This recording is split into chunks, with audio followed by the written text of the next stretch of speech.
Hello everyone, welcome back to my channel. Today we will discuss about necrosis, its types and about its features. So, necrosis. Necrosis is defined as irreversible cell injury and eventually cell death. Means किसी cell की ऐसी injury होना जो irreversible हो और eventually उस cell की death हो जाना, उसे हम लोग नेक्रोसिस कहते हैं. It is associated with inflammation. जब किसी सेल का डेथ होती है वो इन्फ्लेमेशन से एसोसिएटेड होती है, या तो वो जनरल डेथ हो रही है, अगर वो नॉर्मल अपनी लाइफ स्पेन कंप्लीट करके उसकी डेथ हो रही है तो उसे हम नेक्रोसिस नहीं कहेंगे. बट अगर इन्फ्लेमेशन के साथ में उस सेल की अपने जो उसका ड्यूरेशन है उससे पहले डेथ हो जा रही है तो उसे हम लोग नेक्रोसिस कहते हैं.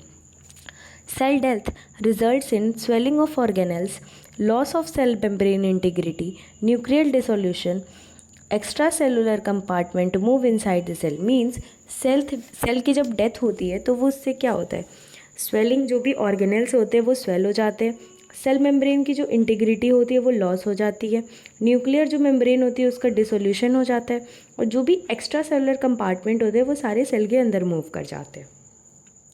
Now we will discuss about types of necrosis. Basically, there are 5 types of necrosis.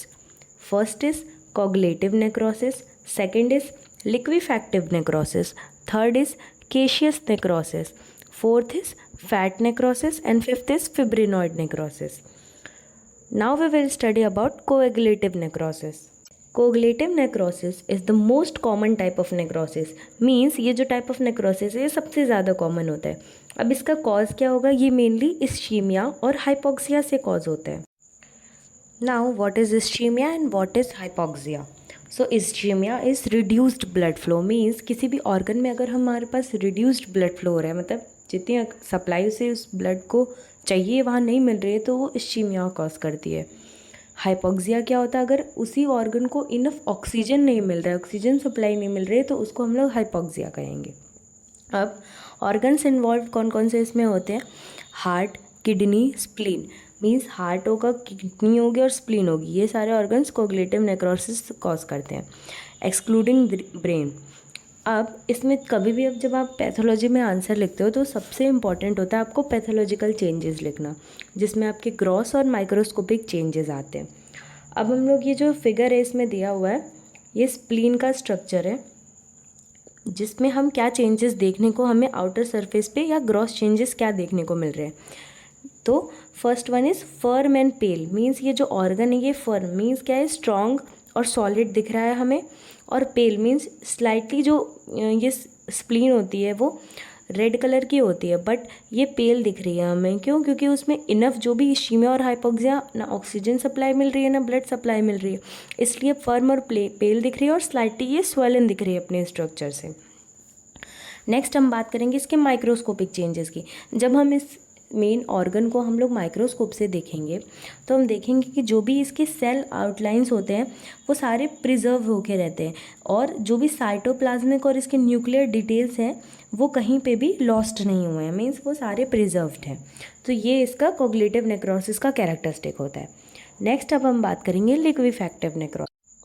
सो जो लिक्विफैक्टिव नेक्रोसिस होती है वो एसोसिएटेड होती है इस्चेमिक इंजरी से और बैक्टीरियल और फंगल इन्फेक्शन से. मीन्स इसमें इस्चेमिक इंजरी भी होगी और बैक्टीरियल और फंगल इंजरी के इन्फेक्शन के साथ एसोसिएटेड होती है. इसमें कौन कौन से ऑर्गन्स इन्वॉल्व होंगे, इसमें ब्रेन और लंग्स इन्वॉल्व होता है हमारा. अब इसमें क्या होता है, जो भी डेड सेल्स होते हैं वहाँ की जो भी सेल्स होंगी उसका कंप्लीट डाइजेशन हो जाता है, जिसकी वजह से वहाँ पे एक लिक्विड विस्कस मास देखने को मिलता है. जैसे आप ये ऑर्गन में देख रहे हो, ये ब्रेन में है, ब्रेन के जो भी स्ट्रक्चर है उसमें सेल्स का डाइजेशन हो गया, जिसकी वजह से यहाँ पे आपको एक लिक्विड विस्कस मास देखने का ये स्ट्रक्चर में दिख रहा है. अब इसके पैथोलॉजिकल चेंजेस की बात करते हैं. तो इसके ग्रॉस चेंजेस में आपको ये देखिए एक सॉफ्ट मास दिख रहा है, लिक्विड पस लाइक मास यहाँ पे सीन हो रहा है. नेक्स्ट अगर हम इसके माइक्रोस्कोपिक स्टडी देखेंगे तो उसमें नेक्रोटिक सेल डेब्रिस, मतलब जो भी सेल का डेब्रिस बचा हुआ पार्ट होगा वो पूरा नेक्रोटिक या फिर पूरा डेथ, उसकी डेथ हो चुकी होगी, वैसा देखने को मिलेगा. नेक्स्ट हम बात करते हैं केशियस नेक्रोसिस की. थर्ड वन है हमारा caseous necrosis. So, caseous necrosis is caused by Mycobacterium tuberculosis and Mycobacterium leprae. Means ये Mycobacterium tuberculosis और Mycobacterium leprae से ही कॉज होता है। और इसमें कौन कौन से ऑर्गन्स इन्वॉल्व होते हैं? इसमें लंग्स, लिम्फ नोड्स, स्किन और अदर टिश्यूज इन्वॉल्व होंगे। Next, it has feature of both necrosis, मतलब इसमें आपको कोगुलेटिव भी देखने को मिलेगा और लिक्विफैक्टिव भी देखने को, दोनों ही नेक्रोसिस देखने को मिलेंगे। अब इसके पैथोलॉजिकल चेंजेस की हम लोग बात करते हैं। अब इसके डायग्राम में आप देखो, इसमें लंग में हम सॉफ्ट वाइट चीज़ लाइक मास देखने के लिए हमें मिलेगा। माइक्रोस्कोपिक चेंजेस की अगर हम बात करें इसमें देखने के लिए, तो हमें ग्रैनुलोमा देखने को मिलेगा और central caseation surrounded by epithelioid and Langerhans giant cells. Means यहाँ पे जब टीबी का केस में हमने आगे पैथोलॉजी के इंट्रोडक्शन पार्ट में पढ़ा था कि टीबी के केसेस में हम लोग को ग्रैनुलोमा देखने को मिलता है। तो जो ग्रैनुलोमा फॉर्मेशन हुआ होगा उसमें सेंट्रल में क्या होगा, आपके एपिथेलॉइड और लैंगरहैंस वाले जाइंट सेल्स जो होंगे वो देखने के लिए मिलेंगे। नेक्स्ट, अब हम बात करेंगे फैट नेक्रोसिस की। जो फैट नेक्रोसिस होती है वो कॉज कैसे होती है? वो कॉज होती है कॉज्ड बाय अक्यूट पैनक्रिएटाइटिस और ट्रोमैटिक फैट, मतलब जो भी ट्रोमैटिक फैट या फिर पैनक्रियाज में हमारे इन्फेक्शन हो जाता है जिसकी वजह से पैनक्रिएटाइटिस कॉज होता है, उससे हमारी फैट नेक्रोसिस कॉज होती है। अब it is cause due to release of pancreatic enzyme in acute pancreatitis. जब किसी को एक्यूट पैनक्रिएटाइटिस होता है, पैनक्रियाटिक का इन्फ्लेमेशन होता है, तो उससे पैनक्रियाटिक एंजाइम्स निकलते हैं, तो उसके रिलीज़ होने की वजह से फैट नेक्रोसिस कॉज होती है। ठीक है। और हाइड्रोलिसिस, जो भी वहाँ पे एडिपोज फैट जो होता है डिपॉजिट होता है, उसकी जब हाइड्रोलिसिस होने लगती है तो ये यहाँ पे आप दे सकते हो, देखो उसकी वजह से फैट नेक्रोसिस कॉज हो रही है। अब इसके पैथोलॉजिकल चेंजेस में हमें क्या देखने के लिए मिलेगा? ग्रॉस चेंजेस की अगर हम बात करते हैं तो हमें चॉकी वाइट डिपॉजिट सीन होगा as a result of formation of calcium soap. तो फैट नेक्रोसिस में क्या होता है, कैल्शियम सूप जैसा डिपॉजिट होने लगता है हमारे सारे फैट टिश्यूज़ पे या फिर जो भी एब्डोमेन की लेयर होते हैं या जहाँ पे भी। ठीक है। तो वहाँ पे क्या हमें चॉकी वाइट डिपॉजिट देखने के लिए मिलेगा। नेक्स्ट, अगर हम माइक्रोस्कोपिक चेंजेस की बात करेंगे तो necrosed fat cell with calcium deposit seen होगा। तो यहाँ पे जो भी सेल्स होंगे वो क्या होंगे, वो डेथ हो चुके होंगे, नेक्रोस्ड फैट सेल, और उनके साथ में ही कैल्शियम डिपॉजिट भी मिलेगा हमें देखने को। तो ये हो गया हमारा फैट नेक्रोसिस का part. Fifth one is fibrinoid necrosis. Fibrinoid necrosis क्या होता है? जो फिब्रिनॉइड नेक्रोसिस होता है वो specific pattern of irreversible cell death होता है जो कॉज होता है इम्यून मेडिएटेड रिएक्शन से।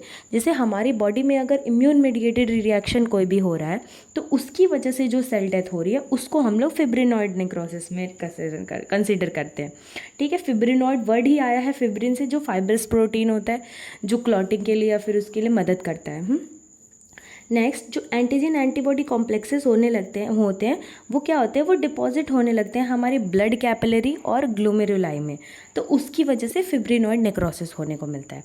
जब किसी को इंजरी हो जाती है तो ये आपको फिब्रिनॉइड नेक्रोसिस देखने के लिए किसी भी पार्ट में ज़्यादा दिन, जैसे आप इस फिगर में देख सकते हो किसी पर्सन को इंजरी हुई है तो उसके उस स्पेसिफिक एरिया में, उस लोकलाइज्ड एरिया में आपको वहाँ के जो सेल्स हैं वो डैमेज या उनकी डेथ दिख रही है, तो इस वजह से ये ब्लैक या फिर ब्लूइश पिंक कलर के दिख रहे हैं। अब इसके पैथोलॉजिकल चेंजेस में क्या होगा, तो ग्रॉस चेंज में अगर हम लोग देखेंगे तो हमें ब्लूइश पिंक कलर की स्किन दिखती है, वहाँ पे विजिबल जो होगी ब्लूइश पिंक कलर की स्किन देखेंगे। हाँ। और अगर हम माइक्रोस्कोपिक चेंजेस की बात करें तो हमें ब्राइट पिंक और फिब्रिन जैसा मटेरियल, मतलब जो फाइब्रस प्रोटीन होता है फिब्रिन, वैसा मटेरियल हमें वेसल वॉल में देखने के लिए मिलेगा। तो ये जो होता है ये हमारा फिब्रिनॉइड नेक्रोसिस कैरेक्टरिस्टिक्स होते हैं। हमने आज पढ़ा कि नेक्रोसिस क्या होता है, उसके क्या टाइप्स होते हैं और उसके क्या क्या पैथोलॉजिकल फीचर्स होते हैं। होप आप लोगों को ये वीडियो पसंद आया होगा। Don't forget to like, comment, share and subscribe to my channel. Thank you.